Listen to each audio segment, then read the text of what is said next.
আওয়ামী লীগের নেতা বাহাউদ্দিন নাসিম, মোহাম্মদ আলী আরাফাত, যুবলীগের সভাপতি ফজলে শামস পরশ, সেক্রেটারি মঈনুল ইসলাম খান নিখিল, ছাত্রলীগের সভাপতি সাদ্দাম, ছাত্রলীগের সেক্রেটারি আলী আসিফ ইনান সহ 7 জনের বিরুদ্ধে জুলাই আগস্টে সংগঠিত মানবতা বিরোধী অপরাধের ব্যাপারে অভিযোগ আমলে গ্রহণ করেছেন এবং এটাকে একটা নিয়মিত মামলা হিসাবে রেকর্ড করে আসামিদের বিরুদ্ধে গ্রেপ্তারি পরোয়ানা জারি করেছেন।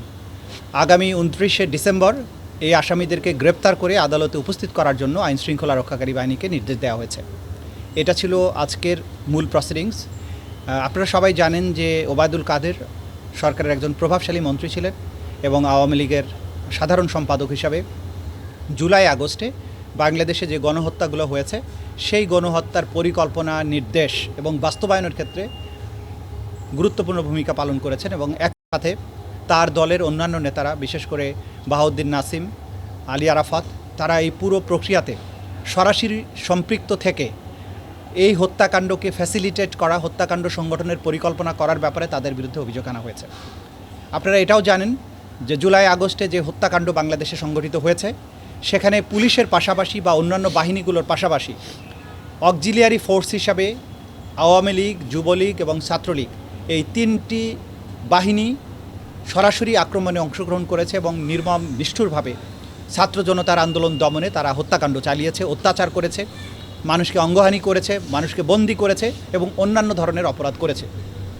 সেই কারণেই ওবায়দুল কাদেরকে এখানে তার কমান্ড রেসপন্সিবিলিটির কারণে এই মামলার আসামিভুক্ত করা হয়েছে এবং অন্যান্য যাদেরকে এখানে আসামি করা হয়েছে তারা প্রত্যেকেই শীর্ষস্থানীয় নেতা, তার নিজ নিজ অর্গানাইজেশনের। সেই কমান্ড রেসপন্সিবিলিটির কারণে তাদেরকে আসামিভুক্ত করা হয়েছে এবং আমরা এই প্রতিশ্রুতি ব্যক্ত করছি জুলাই আগস্টের এই যে জঘন্য মানবতা বিরোধী অপরাধ যেটা বাংলাদেশে সংঘটিত হয়েছে আপামর জনসাধারণের উপরে, তরুণ, যুবা, ছাত্র ছাত্রী এবং শিশু কিশোরদের উপরে এই হত্যাকাণ্ডের বিচার নিশ্চিত করার ব্যাপারে সরকার দৃঢ় প্রতিজ্ঞ। সেই বিচার নিশ্চিত করার যে ধাপ, সেই তদন্তের ধাপগুলো অতিক্রম করে আজকে যেহেতু ফর্মাল তদন্ত রিপোর্ট এসছে এবং আনুষ্ঠানিকভাবে অভিযোগ তাদের বিরুদ্ধে দাখিল করা হয়েছে, আমরা দৃঢ় প্রতিজ্ঞ তাদের ব্যাপারে এই বিচার প্রক্রিয়া যথাযথ প্রক্রিয়ার মধ্য দিয়ে সামনে অগ্রসর হবে এবং আমরা নিশ্চয়ই শেষ দিন পর্যন্ত সকল আসামির বিচার এবং তাদের যে প্রাপ্য সেটা নিশ্চিত করতে আমরা কাজ করব। Thank you. আসামিদের অবস্থান কি?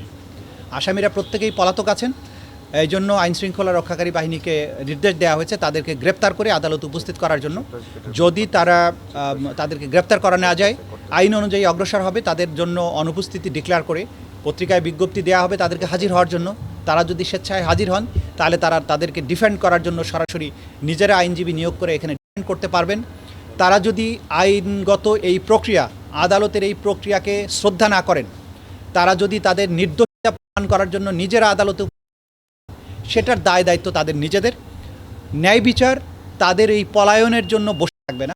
তখন বাংলাদেশের প্রচলিত আইন অনুযায়ী এই আসামিকে পলাতক ঘোষণা করে তাদের পক্ষে রাষ্ট্রের পক্ষ থেকে আইনজীবী নিয়োগ করা হবে যদি তারা হাজির না হন এবং এরপরে আইনসম্মত প্রক্রিয়ায় এই বিচারটি সামনে অগ্রসর হবে। সেটা হচ্ছে শেখ হাসিনার যে অপরাধের মাত্রা সেটা বিবেচনা করলে যদি ওবায়দুল কাদের এবং ছাত্রলীগের প্রেসিডেন্ট এই দুজনের যে তদন্ত যেটা আসছে একটু যদি বলেন, মানে ওনার সাথে তুলনা করলে এদের না, আমরা তুলনা কিছুই করব না। যতটুকু কার অফেন্সের গ্র্যাভিটি কতটুকু সেটা আদালতে যখন সাক্ষ্য প্রমাণ আসবে তখন আপনারা বুঝতে পারবেন।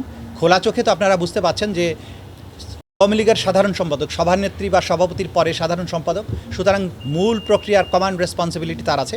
আওয়ামী লীগের অন্যান্য নেতৃবৃন্দ যারা আছেন তারা শেখ হাসিনার অত্যন্ত ঘনিষ্ঠজন ছিলেন, তারা সেই প্রক্রিয়াতে সাহায্য করেছেন, ফ্যাসিলিটেট করেছেন এবং তাদের ব্যক্তিগত দায় আছে।